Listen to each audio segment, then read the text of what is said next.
Ms. Foy, Social Security in Europe on the Move, New Perspective for a Social and Fair Society. That is the title of the running seminar of the EBCA-Seminars. What are you expecting in regard of the outcomings? Well, the outcomes for me will be to have a better understanding of the situation facing men and women across Europe, and through by sharing our concerns and our hopes, we can then go back to our countries and our lives with a renewed sense of strength and determination to challenge all that is contradictory to our faith.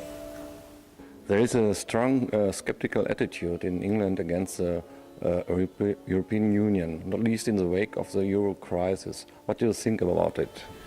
Well, I actually think that it's the media who is portraying this view, and it's not really an issue for everyday people in the UK.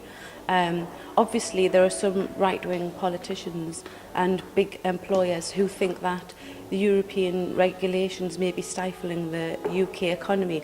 But in fact, we know that we need things like the social charter and rights for workers across the board, so that it prevents these big employers from exploiting people.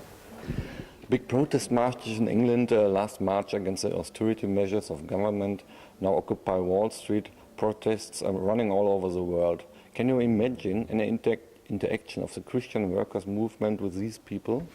So in March of this year, over 500,000 people came together on the streets of London for the biggest demonstration against the government in recent times. And our movement, the movement of Christian workers in England, is small in numbers, but I was at this demonstration, and so were other members of the movement, and alongside other activists and the trade unions.